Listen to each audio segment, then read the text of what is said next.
Olá, pessoal! Sejam bem-vindos a mais uma aula de inglês. O tema de hoje é o past tense, ou seja, o tempo passado. Para que vocês possam acompanhar a aula, abram o livro 2 de inglês no capítulo 8. Vamos começar?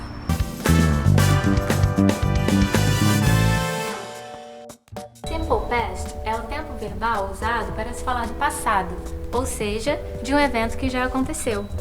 No início do capítulo 8, vocês encontram um breve texto introdutório que trata do uso, das regras e da classificação dos verbos no passado em regulares e irregulares. No caso dos verbos regulares, basta acrescentar a terminação -ed após o verbo. Os verbos irregulares não seguem essa regra. Observe o primeiro exemplo, no capítulo 8. She called me up last night. O verbo call é regular e a ele acrescenta-se a terminação -ed no tempo passado. Em seguida, observem a frase. I walked to the office this morning. Aqui, novamente, o verbo walk é regular, então só é preciso adicionar a terminação -ed. Quanto aos verbos irregulares, também no início do capítulo 8, vejam a frase. He actually broke his arm playing football 2 days ago. Nesse caso, diferente do verbo regular, que recebe a terminação -ed, o verbo break, que é irregular, assume a forma broke. No quadro, em orações afirmativas, vê-se na segunda frase. I went to a show last night. A forma verbal went é a forma no passado do verbo go. Os exemplos do verbo break e go demonstram que não há um padrão de variação para esse tipo de verbo, os irregulares. Assim, é importante que vocês leiam e pratiquem bastante para conhecê-los bem. Agora, vejam como esses verbos se comportam em frases negativas. No exemplo, She called me up last night, é preciso recorrer ao auxiliar did, que é a forma no passado do verbo to do, e ao not para se indicar uma negação. É frequente o uso da forma abreviada didn't nos textos. Observem que, no exemplo, o verbo call aparece no infinitivo, sem a partícula ed. Isso ocorre porque o auxiliar didn't, por estar no passado, demonstra que esse é o tempo verbal em questão. O mesmo ocorre nos exemplos seguintes. I didn't walk to the office this morning. He didn't actually break his arm playing football 2 days ago. Bem fácil, não é mesmo? Finalmente, as frases interrogativas. Para se fazer perguntas, a posição do verbo auxiliar did é apenas invertida com o sujeito da frase. Observem que nessas frases o not foi mantido, também como sentido de negação, mas é importante ressaltar que ele não é obrigatório. Poderíamos perguntar, por exemplo, Did I walk to the office this morning? Did she call me up last night? Did he actually break his arm playing football 2 days ago?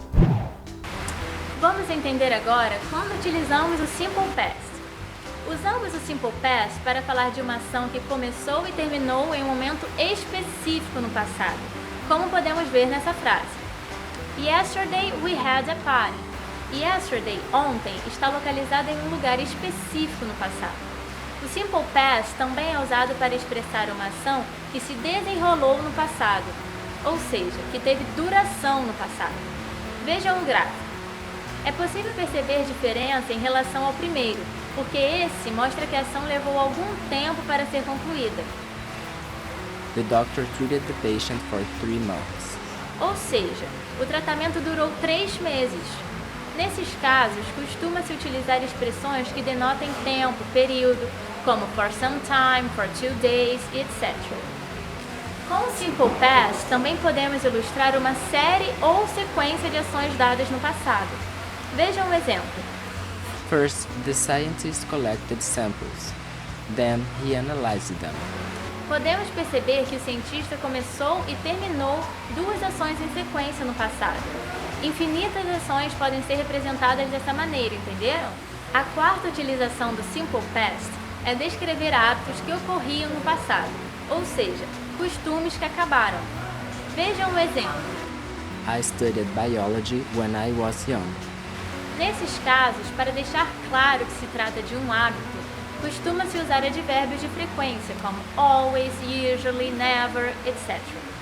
O past simple ainda pode ser utilizado para descrever fatos do passado ou generalizações que já não são verdadeiras hoje. Por exemplo, Dentists didn't use anesthetics in the past, but now they do. A partir do trecho Dentists didn't use anesthetics in the past, é possível perceber uma continuidade ou linearidade no passado. Nesses casos, é muito comum a utilização da expressão used to, ou seja, costumavam. Agora que vocês já sabem o Simple Past, vamos falar do Past Continuous e os seus usos.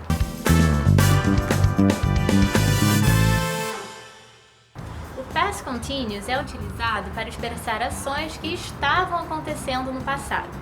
Ele é formado pelo verbo auxiliar be no passado, ou seja, was ou were, mais o verbo principal seguido de ing, que é a terminação do gerúndio. Assim como o Past Simple, o Past Continuous apresenta diferentes usos. O primeiro que vamos observar é a representação de uma ação que estava acontecendo no passado. Vejam um exemplo. I was studying biology yesterday.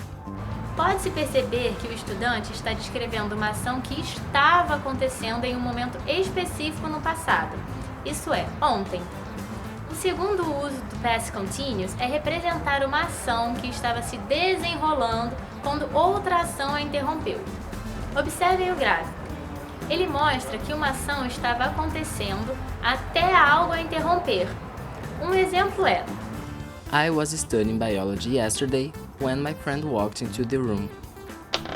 Eu estava estudando, mas parei de estudar quando meu amigo entrou no quarto. Simples, não é? O Past Continuous também é utilizado para indicar ações que ocorreram simultaneamente no passado. Vejam um exemplo. While I was studying biology, my friends were having fun at the party. Nesse caso, as duas ações estavam acontecendo ao mesmo tempo.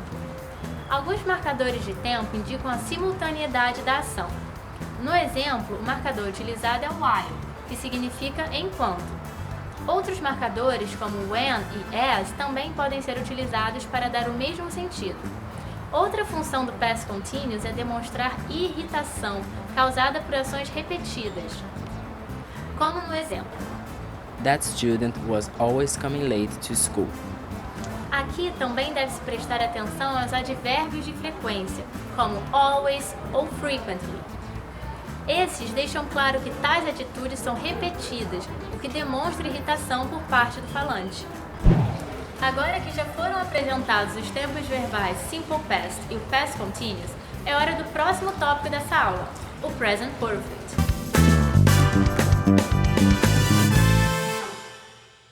O Present Perfect tem uso frequente e pode gerar alguma dificuldade, porque não é um equivalente exato em português. Ele é utilizado para representar ações que ocorreram em momentos não específicos no passado. Por isso, ele não pode ser usado com expressões que especifiquem o tempo, tais como yesterday, last week, 2 years ago. O Present Perfect é um tempo composto, formado por dois verbos. A forma do presente simples do verbo auxiliar to have, has ou have, e o particípio passado do verbo principal. Vamos para a primeira utilização do Present Perfect. O Present Perfect expressa uma ação no passado que ainda vale para o presente. Veja um exemplo.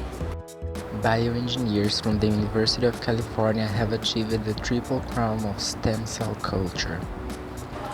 A descoberta dos cientistas, apesar de ter acontecido no passado, ainda é válida hoje. Por isso foi utilizado o Present Perfect aqui. O Present Perfect também pode sinalizar uma ação que acabou de ser completada. Vamos para o exemplo. Bioengineers have just discovered a new cell. A informação de que a ação acabou de ser completada vem do just, empregado depois do verbo auxiliar. Sabendo-se a regra, não há mistérios. Na aula de hoje foram abordados Simple Past, Past Continuous e Present Perfect. Agora é com vocês. O capítulo 8 tem muitos exercícios para que vocês possam colocar em prática tudo o que aprenderam nessa aula. Qualquer dúvida, liguem para a central do PVS de segunda a sexta, entre 9 da manhã e 9 da noite. Não esqueça de curtir esse vídeo e comentar. Até a próxima.